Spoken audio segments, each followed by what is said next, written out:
Dahil natatakam ako sa pares, kaya naisipan ko naman magluto. Ang sarap kumain ngayon lalo't malamig ang panahon. Hello this is your Ate G, isang OFW caretaker dito sa Taiwan. Madali lang naman lang tong lutuin at ayan, naglagay ako ng mantika, magigisa tayo ng onion at garlic.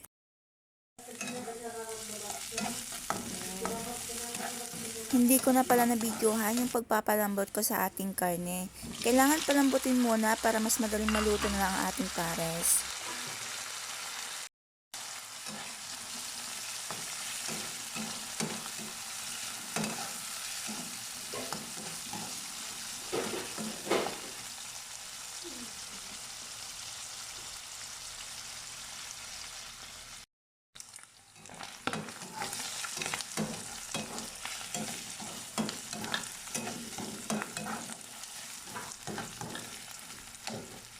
Huwag mong itatapon yung sabaw na iyong pinagpakulaan kasi mas malasa ito at idadagdag sa ating pares.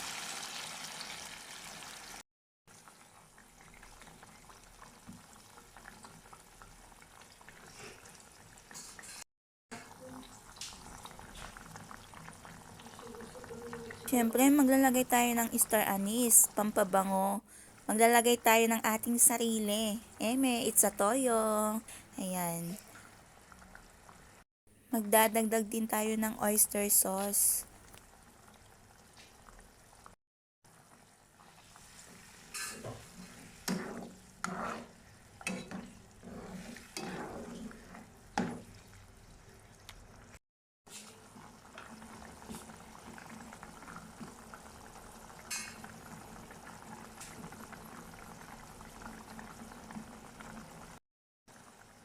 Maglalagay din tayo ng brown sugar, pampabalance sa lasa. Yung kasamahan niya doon, kung sino ba yan? Si Glenn?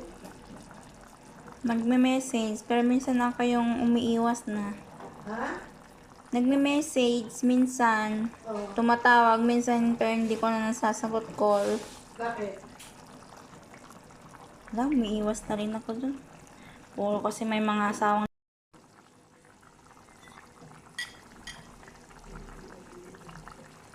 At ayan, nagtunaw din ako ng cornstarch para pampalapot sa ating pares. Pag-ibis kasi ito si Yanta, si Bisma. Sayang yun. Dalawang area sana yun.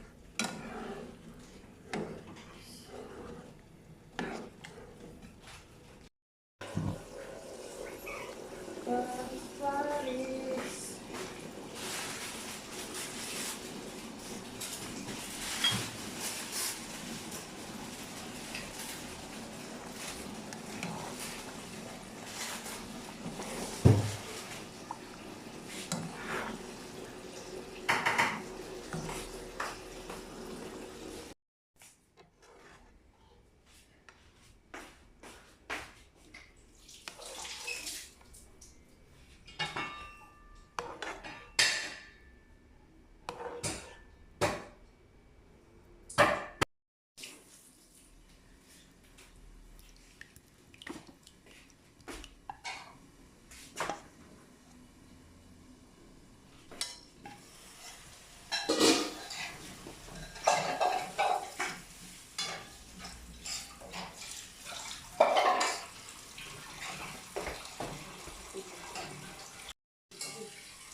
Yummy pares.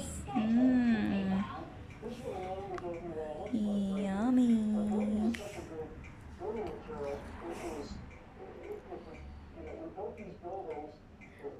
Pares a la Margito. Kasi, yan, meron tayong gulay dyan. Isang gulay. And the sabaw and the kanin.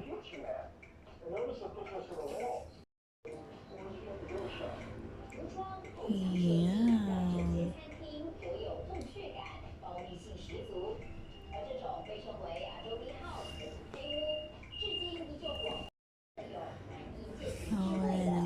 spicy.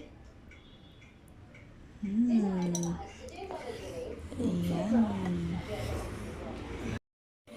Yan, kain tayo ng pares. Masarap ba, ate? Tigman mo. Sarap. Masarap na masarap. Partner sa kanin. Kain tayo. Thank you so much, Lord. With kanin. Saan mo yan live? Saan mo yan live?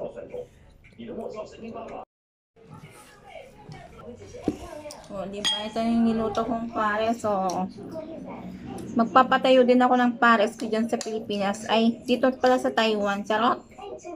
Sarap. Yummy. Order na kayo. Magpaluto kayo. Pwede na talaga akong mag-asawa. Malambot na yung karne kasi pinakulungan ko siya ng 100 years. Pwede ka na mag-asawa ng 100 times. 100 times na asawa. Yung sarap, kahit sauce lang yung sarap, be. Kita mo si ate. Walang halong chemical yan. Diba ate? Thank you so much for watching. Bye!